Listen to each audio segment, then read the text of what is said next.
শোনো না গো, আমাদের পশিডারি চ্যানেলটা সাবস্ক্রাইব করে পাশে থাকা বেল আইকনটি বাজিয়ে দিও প্লিজ।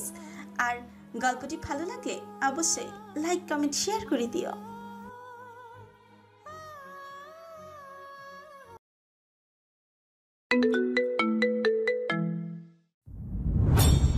বিখ্যাত একটা ফ্যান্টাসি বইয়ের মাঝে ডুবে আছে দিদিটি।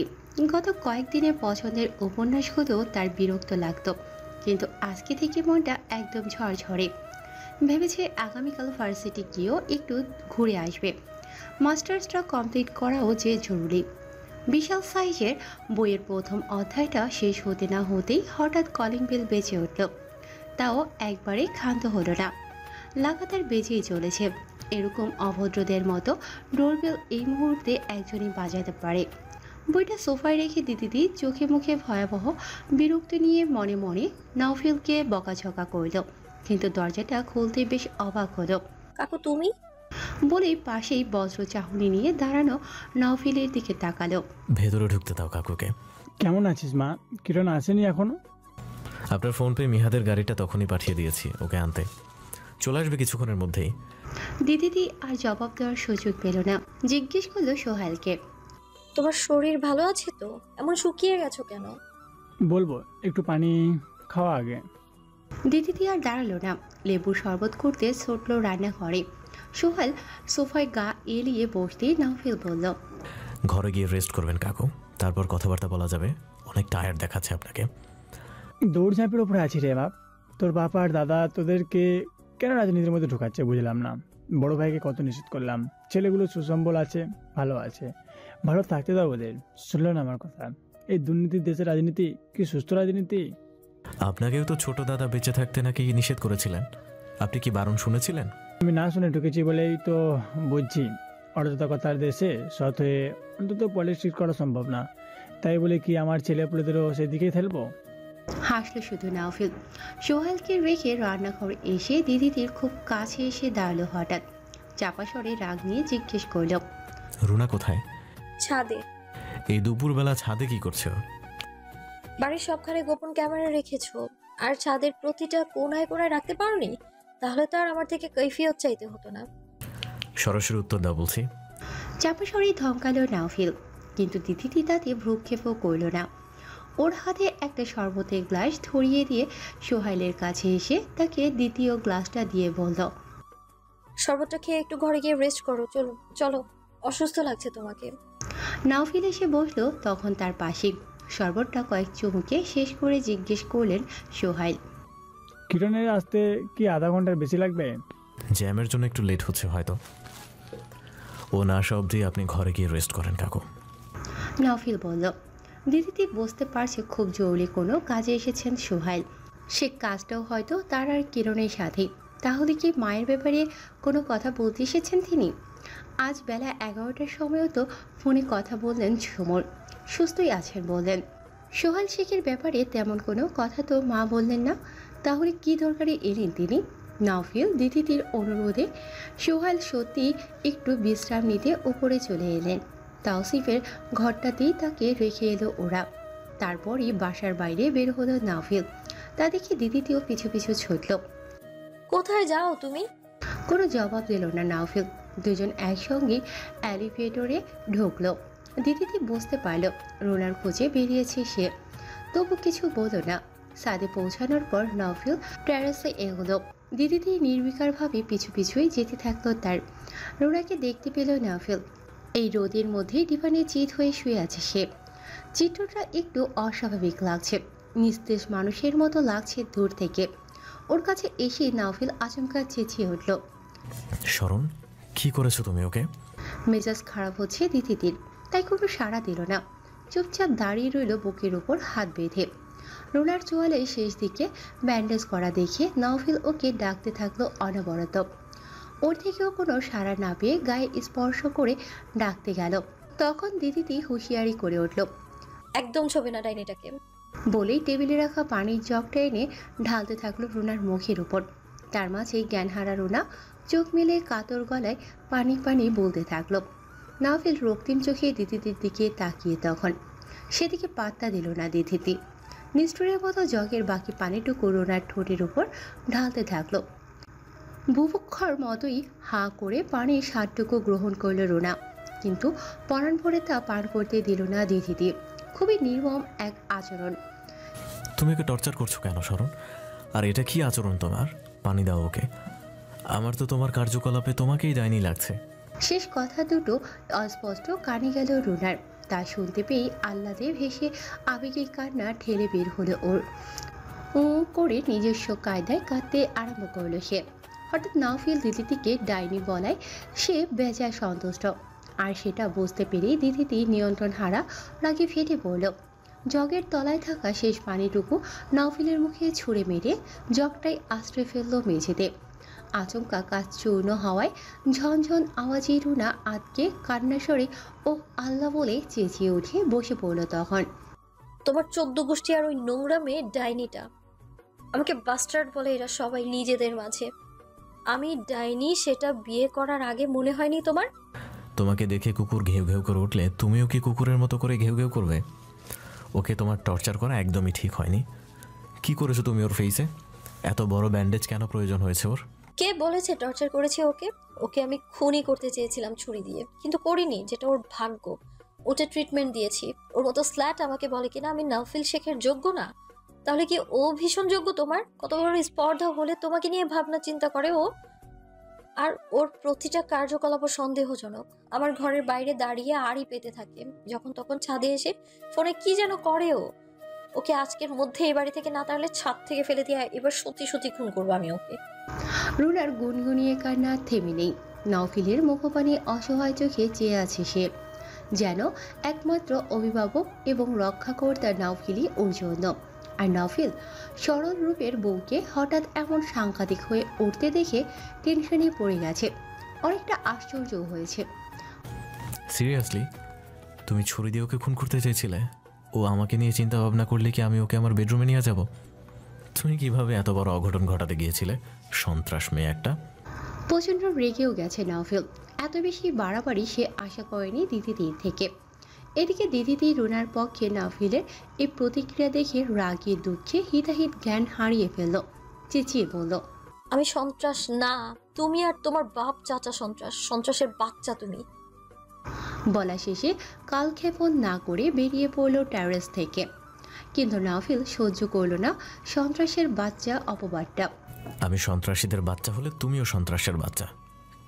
ফিরতি জবাবটা অবিলম্বেই ছুড়ে দিল পেছন থেকে। তখনই দাঁড়িয়ে পড়ল দিদিদি, দাঁতে দাঁত চিবিয়ে হুমকির স্বরূপ বলল তাকে, রাতে এসো খালি আমার কাছে, ছেঁচে দেবো একদম। গটগটিয়ে চলে গেল। এরপর দেখতে পেল না দাঁড়িয়ে থাকা নাওফিলের আহাম্মক বনে যাওয়া মুখটা। মারাত্মক হুমকিটা শুনে বিড়বিড় করে উঠল নাওফিল। কি সব থ্রেট পাগল ছাগল! আজকে সকাল থেকেই দিদিদের শান্ত শীতল হাবভাব অস্বাভাবিক লেগেছিল নাওফিলের কাছে। তাই অফিসেও সর্বক্ষণ চোখে চোখে রেখেছে দুজনকে।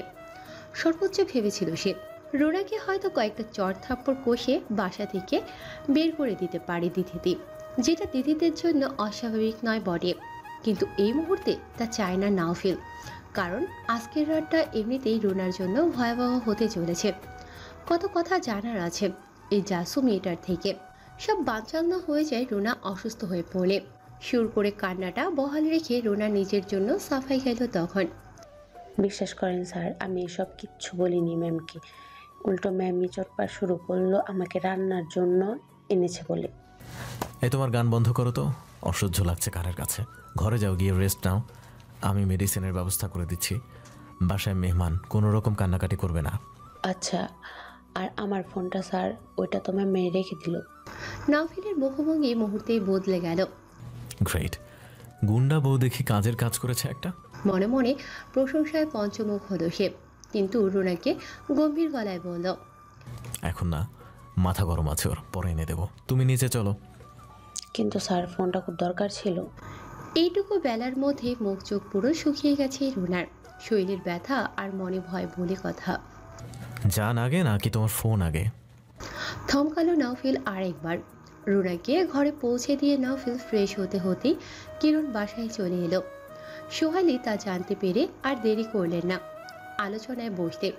টি টেবিলের নাস্তা যেমন করে সাজানো ছিল তেমনই আছে।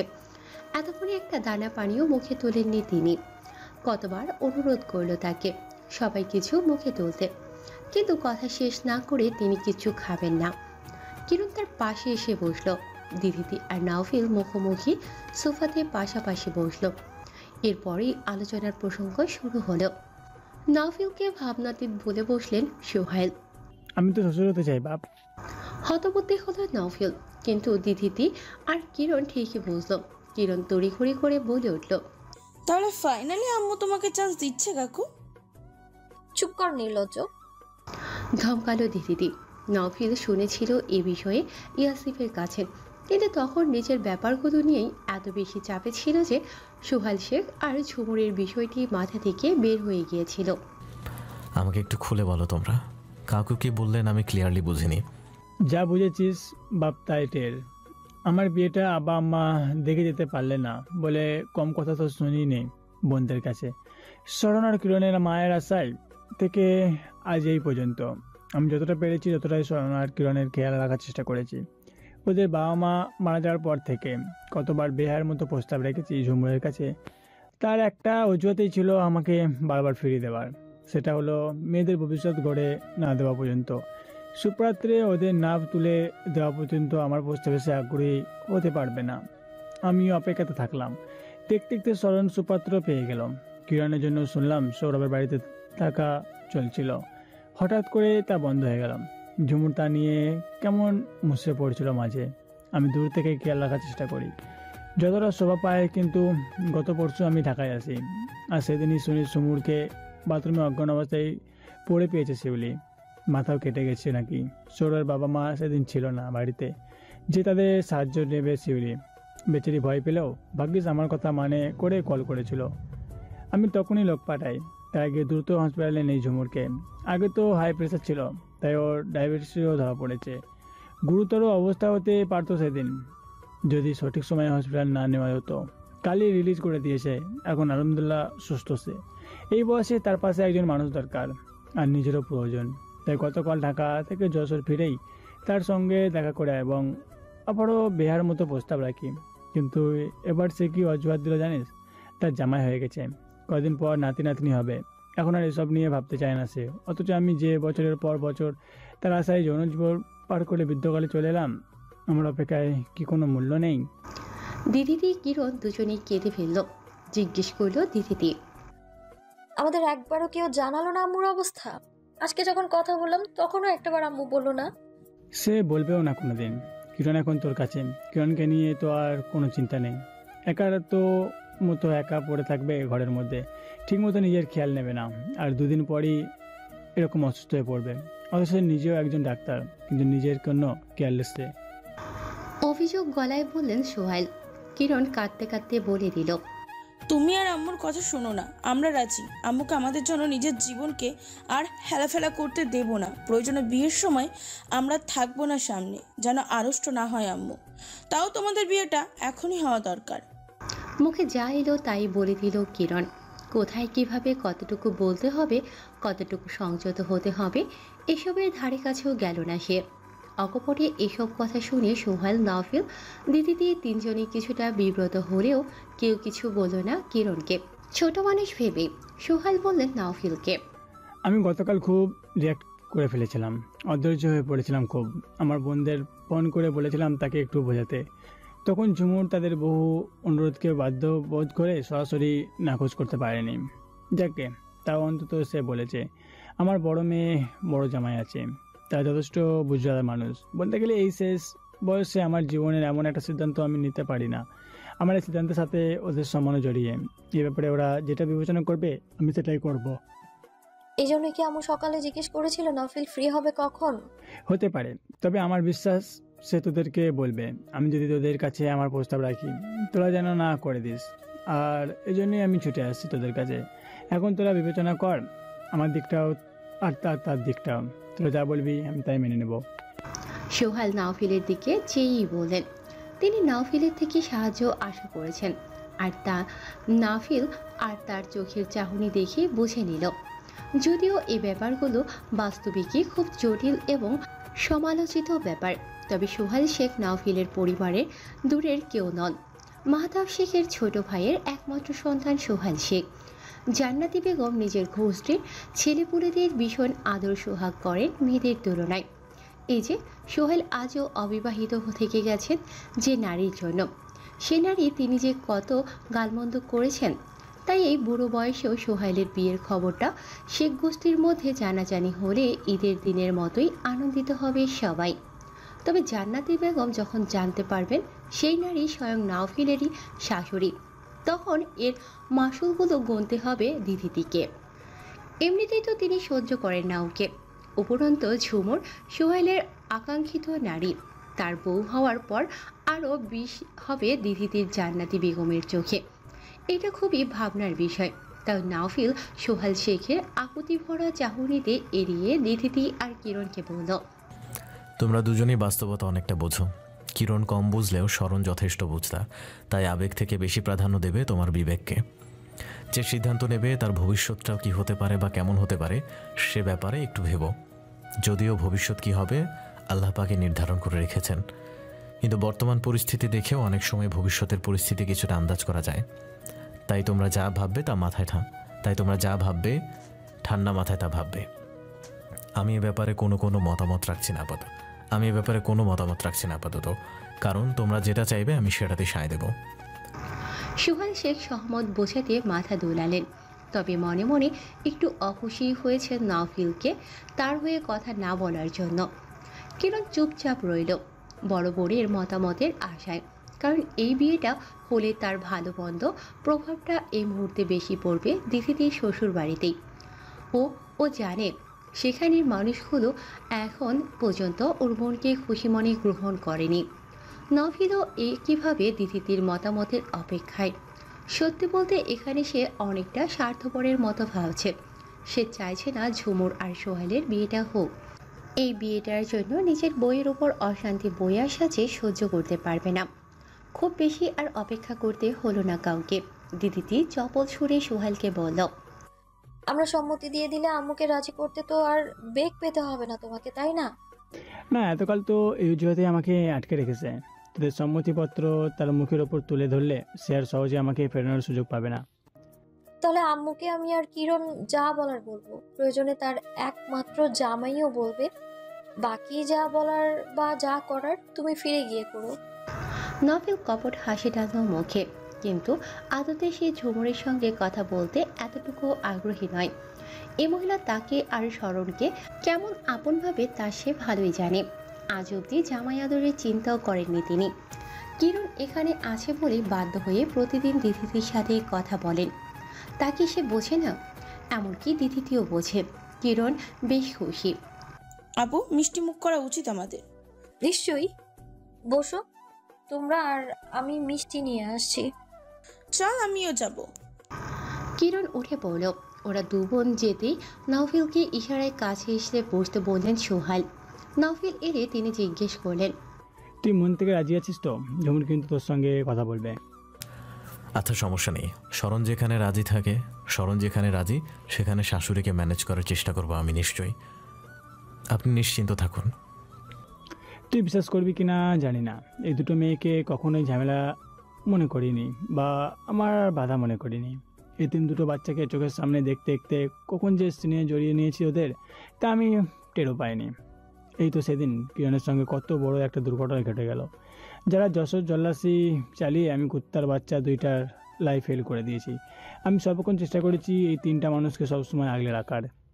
কথাগুলো শেষ করে সাদা পাজামা পাঞ্জাবি পরিহিত সুদর্শন সোহাইল সোফায় মাথা এলিয়ে দিলেন, তবে ক্লান্তিতে নয়, পরম শান্তিতে। কতদিনের স্বপ্ন পূরণ হতে যাচ্ছে তার। বয়সটা ঠেকেছে 40-এর উপরে, চুলে একটু একটু পাকও ধরেছে, কিন্তু ঝুমুর নারীটিকে পাওয়ার তৃষ্ণা আর মেটেনি। তা ভাবতে ভাবতে বিড়বিড়িয়ে শক্তিকের মতো বলে উঠলেন, কত পথ পেরিয়ে অবশেষে। শরণের সঙ্গে হওয়া দুর্ঘটনা আরো ভয়ঙ্কর ছিল, তাই না কাকু? কোন দুর্ঘটনা? স্বর্ণের সঙ্গে তাও? সোহেলের ভ্রু কুঁচকে গেল। তা দেখে নাওফিল বেশ অবাক হলেও স্বাভাবিকভাবে মনে করিয়ে দিল, সৌরভ আর শরণকে কিডন্যাপ করার পর যা হয়েছিল ওদের সাথে। ও হ্যাঁ, কয়েক বছর আগের ঘটনা ছিল ওটা। তোকে বলেছে শরণ? হুম, কিন্তু খুব বেশি বিস্তারিত বলতে পারেনি। ও তো সেন্সেই ছিল না সেদিন। হ্যাঁ, সৌরভ আর ওকে হঠাৎ করেই কিডন্যাপ করে একটা দল। সৌরভও খুব পরিষ্কার বলতে পারেনি ঘটনাটা, যার জন্য কিডন্যাপদের শনাক্ত করতে পারেনি পুলিশ। সৌরভ ক্লিয়ার করে কিছু বলেনি পুলিশদের? না, ও তো সেন্সে ছিল না। ওর বুকে ছুরি লেগেছিল। হসপিটাল নিয়ে আসার পর ডাক্তাররা ওর শরীরে ডেঞ্জারাস ড্রাগস পায়। জ্ঞান ফিরলে শরণকে খোঁজে শুধু। ওকে যখন জিজ্ঞাসাবাদ করা হয় তখন একবার বলে লোকগুলো ওকে আর শরণকে খুন করতে চেয়েছিল, আর একবার বলে শরণের ক্ষতি করতে চেয়েছিল। পুলিশ ওর থেকে কার্যকরী কোনো ক্লু পায়নি বলে লোকগুলোকে ধরা যায়নি। কিরণ আর দিদিকে আসতে দেখে নফিল আর কিছু বলল না। এরপর কি এক জ্বালা হলো। জিদ হতে না পারলে এপাশ ওপাশ না ফিরতে পারলে কি আরাম করে শোয়া যায়, নাকি আরাম করে ঘুমানো যায়? আবার বসতেও অসুবিধা। পেশা জীবনে কতবার আহত হলেও এরকম বিপদে পড়তে হয়নি ইয়াসিফকে। উপরন্ত দুটো মেয়ে লোকের সহায়তায় এটা করতে হচ্ছে, ওটা করতে হচ্ছে, সকালবেলা বাথরুম পর্যন্ত যেতে হয়েছে একজনের ওপর নির্ভর হয়ে। মেজাজ যার জন্য বেকায়দা রকম রুক্ষ ওর। সময়ে অসময়ে একটু বেশি খেয়াল নিচ্ছে এসে মাবিসা মেয়েটাই, অথচ চোটপাট দেখাচ্ছে ইয়াসিফ তার উপরই বেশি। এই তো কিছুক্ষণ আগেও মেয়েটা ডালিম, আঙ্গুর, কমলা আর স্ট্রবেরি ভর্তি বাটি এনে তার সামনে রাখল আর কোমল গলায় বলল ওকে, দ্রুত ক্ষত শুকাতে হলে অ্যান্টি অক্সিডেন্ট সমৃদ্ধ ফলমূল খাওয়া বেশি দরকার তোমার, ইনশাল্লাহ, তাহলে জলদি সেরে যাবে। সাধারণ এবং উপকারী একটা পরামর্শ, কিন্তু ইয়াসিফের এত অসহ্য লাগলো সেই সামান্য কথাটা যে সে অকারণেই খেকিয়ে উঠল। তোমাকে মিনিটে মিনিটে এসে জ্ঞান দেওয়ার জন্য রেখেছি নাকি আমি? বলার পর কিন্তু ঠিকই সে ফলগুলো মুখে পড়তে থাকলো। মাবিসার হাস্যোজ্জ্বল চোখে অপমান আর বিষণ্ণতার ছায়া দেখা যায় তখন। তবুও মুখে হাসি রাখলো এজন্যই। সে বুঝতে পারে ইয়াসিফের মোড সুইং চলছে বারবার। মারিহাম এসব নীরবে দেখে শুধু। মাবিসার মতো যত্নআত্তি সে না করলেও ভেতরে ভেতরে ইয়াসিফের এই দশার জন্য ভীষণ অপরাধ বোধে পড়ছে। অনেকবার ভেবেছে 15টা দিন নিজের নির্মম আচরণের জন্য অনুতপ্ত সুরে ক্ষমা চাইবে ইয়াসিফের কাছে, কিন্তু কেন যেন আটকে যায় সে নিজের কাছেই। ইয়াসিফের থেকে তখন অমন অপমানের শিকার হয়ে মাবিসা ওকে একা রেখে চলে আসে। সেটাও ভালো লাগেনি ইয়াসিফের। পরবর্তীতে উপলব্ধি করল নিজের ব্যবহারটা ঠিক হয়নি তখন। সেটা বুঝতে পেরেই বিছানা থেকে কষ্টে সৃষ্টে অসম্ভব ব্যথাটা হজম করে একাই উঠে পড়ল। মেয়ে দুটোকে খুঁজতে খুঁজতে এসে ড্রয়িং রুমে দেখল মাবিসা সোফায় বসে টিভি দেখছে একাকী। এই Mary, I am sorry girl. Oh man, sorry হওয়ার কিচ্ছু নেই। তুমি হাঁটাহাঁটি করছো, এটা কিন্তু বেশ ভালো লাগবে এতে। হ্যাঁ হ্যাঁ, শুয়ে বসে তো আরাম পাচ্ছি না, কিন্তু দাঁড়াতেও কষ্ট হচ্ছে। সে একটু হবে, বাট হাঁটাহাঁটি করাটাও দরকার। আচ্ছা চলো তোমার ঘরে বেলকনিতে যাই, সি বিচ দেখতে দেখতে গল্প করা যাবে। এসো তাহলে। ব্যালকনিতে এসে দাঁড়িয়ে ইয়াসিফ সমুদ্রতে নিবিড় চোখে চেয়ে রইল। মাতাল হাওয়ার তোড়ে দেহ, মন সত্যি চঞ্চল হয়ে উঠেছে এখন। মাবিসাকে জিজ্ঞেস করল, তোমার ফ্রেন্ড কোথায়? বিচে গেছো একটু হাঁটতে। ওর মনটা ভালো নেই জানো। তোমার এই অবস্থার জন্য নিজেকেও তো দায়ী ভাবছে। আবার এলিন আন্টি নিখোঁজের সময় বেরিয়ে যাচ্ছে প্রতিদিন। এদিকে আমার যাওয়ারও সময় চলে এসেছে। তুমি ফিরে যাচ্ছ নাকি? কিন্তু কেন? কি এমন দরকার পড়লো যে কলেজের বন্ধুর পাশে থাকতে পারবে না? এটা কি ঠিক হবে? ঠিক হবে না জানি, আসলে আমি এসেছি আমার এঙ্গেজমেন্টের পেন্ডিং রেখে। এঙ্গেজমেন্ট? বাহ বাহ, তাহলে বিদেশি বয়ফ্রেন্ডের পাশাপাশি একটা দেশি বয়ফ্রেন্ডও দরকার মনে হয়েছিল নাকি আমাকে দেখে? প্রিন্স করতে পারো, কিছু মনে করছি না। তোমার গল্পটা বলো তো, আরো কত কি চমক রেখেছো আল্লাহ জানেন। আমার আর রাফির অ্যাফেয়ার অনেক বছরের। এই তো মাসখানেক আগে এঙ্গেজমেন্ট হওয়ার কথা ছিল আমাদের। তার মধ্যে ফ্লোরেন্সে থেকে কল পেলাম।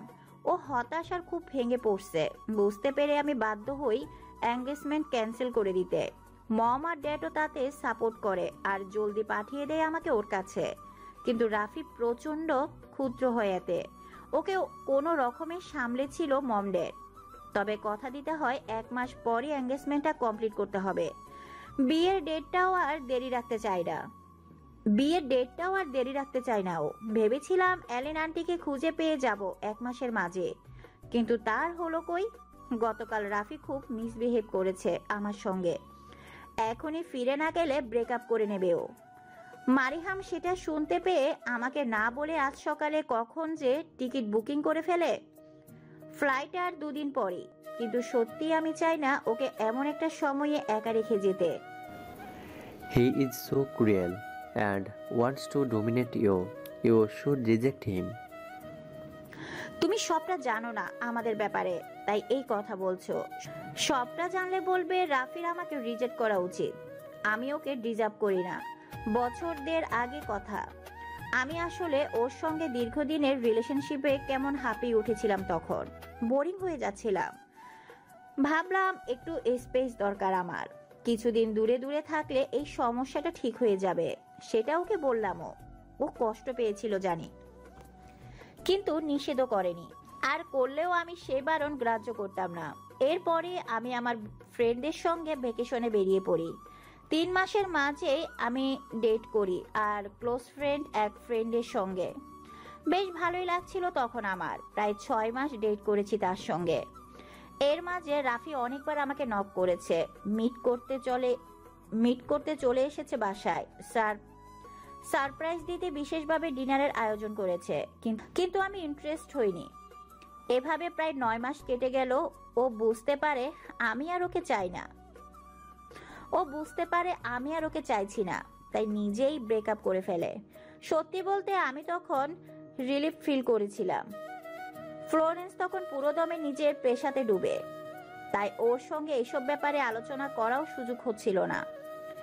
তো মোটামুটি 10 মাস নতুন সম্পর্কে হ্যাপি থাকতে পারলেও তারপর হঠাৎ করে আমি অভাবনীয়ভাবে রাফিকে মিস করতে শুরু করি। ওর সঙ্গে ব্রেকআপের 3টি মাস ধরে আমার অনুভূতির সঙ্গে নতুন করে পরিচিত হলাম আমি। আমরা অনাকাঙ্ক্ষিত বস্তু বা সম্পদটা সহজে হাতের নাগালে পেয়ে গেলে আসলে তার যথাযথ মূল্যায়ন করতে চাই না। সেটা উপলব্ধি করতে একটু দেরি করে ফেলেছিলাম আমি। রাফি খুব কষ্ট পেয়েছিল। ও লন্ডনের মতো জায়গাতে ক্যারিয়ার গড়েও পুরো দোস্ত বাঙালি মন মানুষই এখনো বড্ড অভিমানী আর আবেগপ্রবণ। আমি ওর কাছে ফিরে আসতে চাই তখন ও সরাসরি না করে দেয়, যেটা স্বাভাবিকই ছিল। ভেবেছিলাম কয়েকদিন অভিমান করে থাকলেও পরে নিজেই ডাকবে আমাকে। সবসময় যেটা হতো আর কি, কিন্তু তা মোটেও হয়নি। ওকে ফিরে পেতে পুনরায় বিশ্বাস ভালোবাসা অর্জন করতে আমার 1 বছর সময় লেগেছে। তখন ফ্লোরেন্স আমার পাশে না থাকলে আর নানাভাবে সাহায্য না করলে রাফিকে আর পেতামই না। এরপর রাফিকে ফিরে পেলেও সে আগের মতো আমাকে মরিয়া হয়ে ভালোবাসাটা আর দেখায় না। কিন্তু আমি জানি আমার জন্য ওর ভালোবাসাটা এক হয়ে আছে। হয়তো আর কখনো সেভাবে তা প্রকাশ করবে না। আমার খুব খারাপ লাগে, কষ্ট হয় যখন ও হুটহাট ব্রেকআপের কথা বলে। এখন মাঝে মধ্যে কারণে অকারণে খুব রুট হয়ে যায় আমার প্রতি। তখন মনে হয় সম্পর্কটা আর না ঠিক করলেই ভালো হতো। সত্যি জটিল জিনিস মেয়ে মানুষ। এরপরও তুমি কিন্তু পরিশুদ্ধ হতে পারোনি মেরি। তোমাকে সিডিউস করতে চেয়েছিলাম, তার জন্যই বলছো? শুধু এর জন্যই না, দেহের কামনার কাছে নারী পুরুষ উভয় দুর্বল বেশিরভাগ। তুমি যদি শুধু এই কামনা থেকে আমাকে সিডিউসড করতে চাইতে, তাহলে তোমাকে ডিজেল অয়েল মনে হতো না। কিন্তু আমি তোমার চোখে মুখে এক্সপ্রেশন, তোমার নানান কার্যকলাপে স্পষ্ট অনুভব করেছি আমাকে তুমি পার্টনার হিসাবে চাও। আমাকে নিয়ে মেয়েদের মতিগতি যেমনই হোক তা কিন্তু আমি ধরে ফেলি। তাই এখন তুমি অস্বীকার করলো তা মিথ্যা হবে। আমি যদি ভুল না হই, তুমি আসলে রাফির থেকে আগের মতো অ্যাটেনশনটা পাচ্ছ না বলেই অনায়াসে আমার দিকে ঝুঁকে পড়েছিলে। ভুল বলনি। আমরা প্রতিটা মানুষই কিন্তু নিজের সঙ্গী থেকে নিজের জন্য পূর্ণ মনোযোগটাই কামনা করি। আশা করি পাগলের মতো ভালোবাসুক আমাদের সঙ্গী মানুষটা। এখন এটা রাফির থেকে আমার আশা করাটাই বেমানান জানি, কিন্তু তার থেকে তো সেই রকম ভালোবাসাটাই পেয়ে এসেছি। তার জন্য তার পরিবর্তনটা মানতে খুব কষ্ট হচ্ছে। সে আমাকে তার অবহেলার মাধ্যমে প্রতি মুহূর্তে আমার অপরাধবোধ জাগিয়ে তোলার চেষ্টা করে, যেটা আমি বুঝি। আমার এখন তাই মনে হয় বিয়ের পর রাফি আরো বেশি আমাকে এই কষ্টগুলো দেবে। আমার ভয় হয় তার জন্য। তোমাকে দেখার পর চোখের ভালো লাগা থেকে অপরিকল্পিতভাবে ঝুঁকে পড়েছিলাম। আসলে রাফির থেকে অপমান অবহেলা না পেলে এমনটা হতো না।